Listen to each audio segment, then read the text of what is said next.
For 60 years of my life, I tried to control everything. I thought that if I could manage every single detail, life would turn out perfectly. But I was wrong, and I only realized it after more than half a century had passed. I grew up believing that control was the key to security and happiness. That if I could plan enough, work hard enough, and prepare for every possible outcome, I could protect myself from disappointment.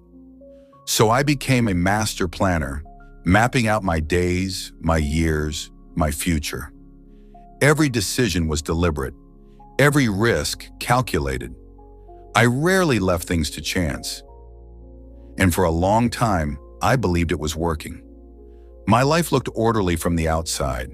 Career milestones achieved, family well cared for, a home that was always in shape. People would even say to me, "You've got it all figured out." But inside, I carried an invisible weight. Every moment felt like a task to be completed, a box to be checked. I didn't notice it then, but I was always chasing something, never truly resting in the moment I was in. Looking back now, I can see that I spent decades moving through life with my eyes fixed on the road ahead, barely glancing at the scenery around me. It's not that my life was unhappy, it's just that it was rigid. And the more I tried to hold on, the more I unknowingly kept myself from experiencing the unexpected beauty of simply letting things be. It took me 60 long years to understand that life doesn't need my constant grip to unfold in wonderful ways. And when I finally loosened my hold, something magical happened. Painting the past. When I was young, I believed life was like a puzzle, one that I could solve if I just worked hard enough. My parents had taught me the value of discipline and responsibility, and I carried those lessons into every part of my life. I thought success wasn't just about what you achieved. It was about never letting anything slip through your fingers. I made plans for everything. My days were scheduled down to the minute, my weeks mapped out in neat, color-coded calendars. Even vacations weren't truly vacations. They were itineraries with time slots and checklists. I thought spontaneity was reckless, that it opened the door to mistakes, so I played it safe every single time. In my career, that control served me well, at least in the eyes of others. I climbed the ladder, earned the promotions, and received the recognition I had always hoped for. My coworkers often came to me for advice because I seemed so certain of my next step, certain of my goals, certain of how to get there. But what they couldn't see was that I was also certain of something else, that if I ever stopped planning, everything might fall apart. At home, I ran my household with the same precision. I budgeted carefully, kept the pantry stocked, made sure the kids' schedules aligned perfectly with mine. We never missed a bill payment, never forgot a birthday, never left things to figure themselves out. I thought that was love, taking care of every detail so no one had to worry. And in many ways, it was love, but it was also exhausting. Love, I would later learn, can be softer than that. It doesn't always need to be held so tightly. At the time, though, I didn't know any other way to express it. So I kept holding on, kept organizing, kept making sure nothing went wrong. The truth is, I rarely allowed life to surprise me. Surprises, in my mind, were just disruptions. If a plan changed, my first instinct wasn't to adapt, it was to fix it, to get things back on track. I didn't realize that sometimes the best track is the one you never expected to find yourself on. There were moments, small ones, when I caught a glimpse of something different. A spontaneous laugh with a friend that made me forget the time. A detour on a road trip that led to the most beautiful sunset I'd ever seen. Those moments felt alive in a way my carefully crafted plans never did. But instead of leaning into them, I treated them as exceptions. Pleasant, yes, but not something to rely on. The more I controlled, the less I noticed. I didn't see the little changes in the seasons, the slow growth of the flowers in my own garden, or the way my children's laughter evolved as they grew older. I was there for it all, but I wasn't truly there. My mind was always running ahead, preparing for what might come next. If I'm honest, control gave me a sense of safety. And safety, well, it's hard to let go of something that has protected you for so long. But what I didn't understand then was that safety and joy aren't always the same thing. You can be safe and still feel empty. You can have everything under control and still be missing the best parts of life. It would take years, decades in fact, for me to understand that I wasn't protecting myself by holding on so tightly.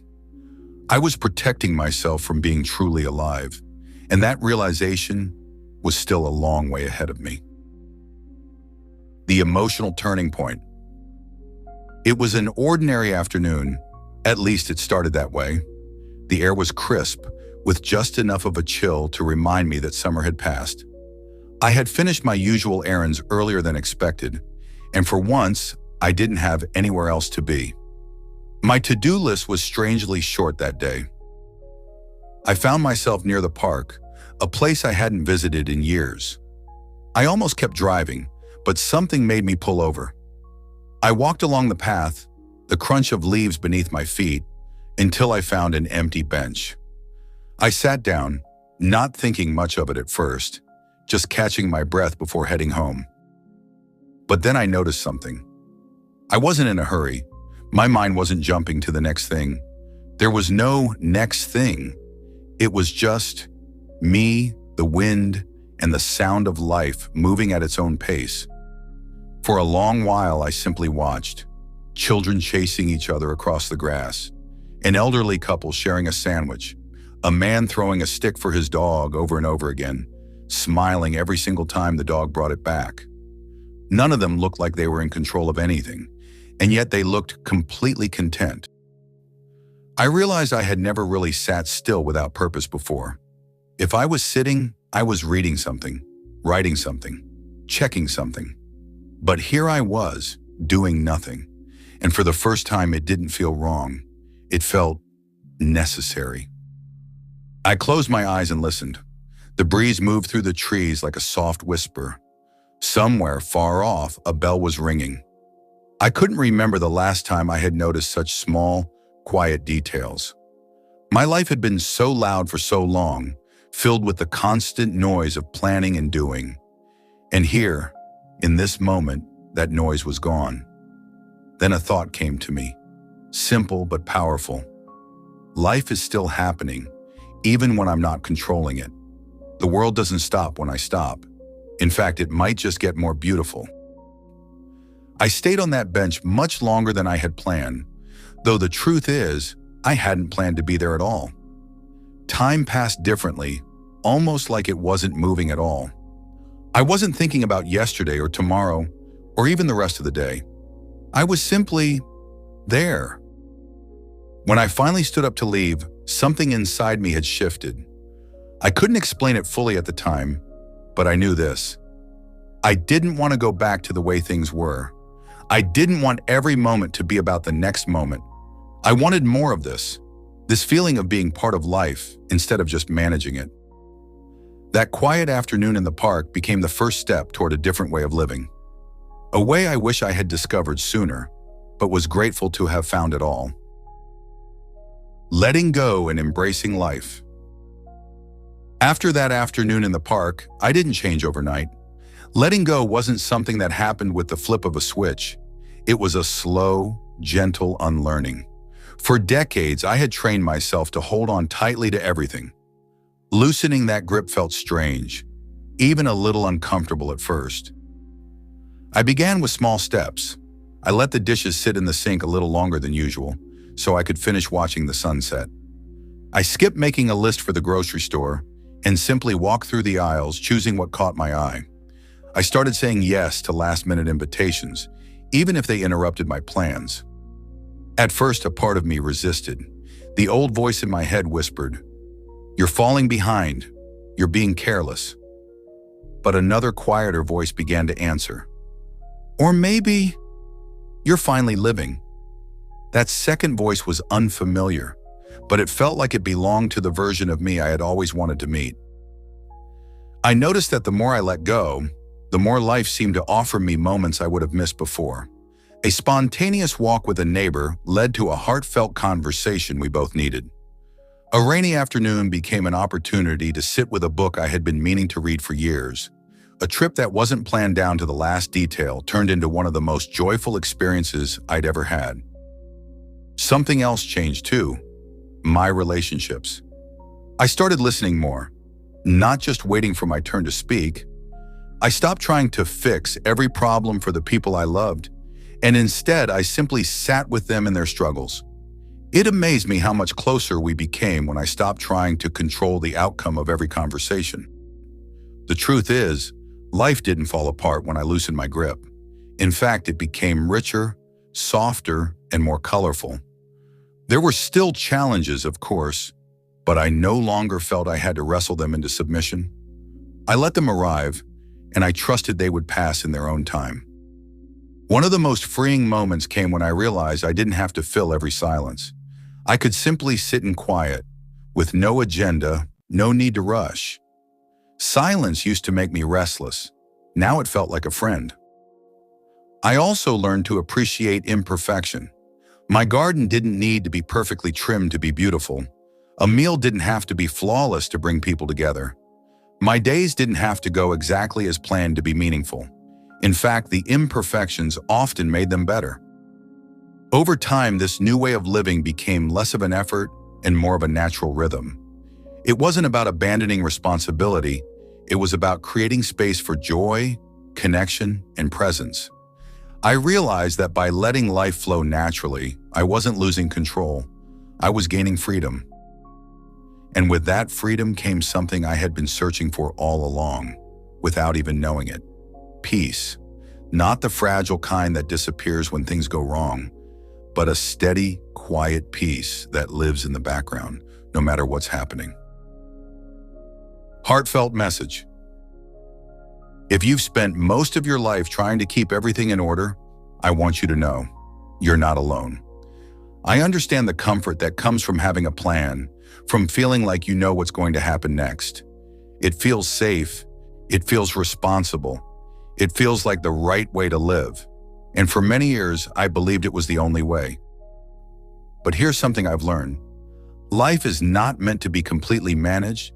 It's meant to be experienced. There is a kind of beauty that can only be found in the moments we don't control, the ones that arrive unexpectedly, without warning, without our approval. And if we spend all our time holding on tightly, we risk missing them entirely. I know it can feel scary to let go, especially if you've built your life on structure and certainty. There's a little voice inside that says, if I don't manage this, everything will fall apart. But the truth is, it won't. Life has a way of holding itself together. You might be surprised at how well things work out when you give them the space to do so. When I finally loosened my grip, I began to notice the things that had been there all along. My granddaughter's giggle when she tells me a story, the smell of freshly brewed coffee in the morning, the way sunlight dances on the kitchen floor in late afternoon. These weren't things I had to plan for. They were gifts, and they had been waiting for me to see them. If you're hearing this and thinking, it's too late for me, I want you to listen closely. It is never too late. You can start today. You can start right now. Even if it's just taking a few extra minutes to watch the clouds pass, or letting the phone ring a little longer before you answer, or saying yes to something you didn't expect to do. Letting life flow naturally doesn't mean giving up. It doesn't mean you stop caring about what happens. It means you trust that not everything needs to be forced into place. It means you give yourself permission to rest in the moment you're in without always rushing toward the next one. And you know what happens when you do that? You start to feel lighter. Your shoulders drop. Your breathing slows. You begin to see the world as it is, not just as you've been trying to make it. And in that space, peace has room to grow. I waited 60 years to feel that peace. 60 years of structure, of to-do lists, of calendars filled to the edge. I'm grateful for those years, but I wish I had learned sooner that life doesn't need to be tightly held to be beautiful. So if you take anything from my story, let it be this. Give yourself the gift of letting go, even just a little. Let the day surprise you. Let the moment unfold without trying to control it. Let life flow. and watch how it carries you somewhere better than you ever planned. I waited 60 years to reach this point, but you can start today. Sometimes we wait too long to live the way our hearts have been quietly asking us to. We tell ourselves, not now, maybe later. But later has a way of arriving faster than we expect. If you've been holding on too tightly, if you've been living every day with a grip so firm you can't feel the softness of life, maybe this is your moment to let go, just a little. I waited 60 years to give myself that permission, and now every morning feels lighter. Every day feels like an open door. Life has its own rhythm, its own music. You don't have to conduct every note. Sometimes the most beautiful moments happen when you simply listen. So here's my wish for you, that you find the courage to loosen your hold, that you let the days flow, that you let yourself be surprised, because life, when you let it, knows exactly where to take you. Thank you so much for spending your time with me today. I'd love to hear your own life experiences. Share them in the comments so we can inspire each other. If this story touched your heart, don't forget to subscribe so you won't miss the next one. Until we meet again in the next video, take care and let life flow beautifully for you.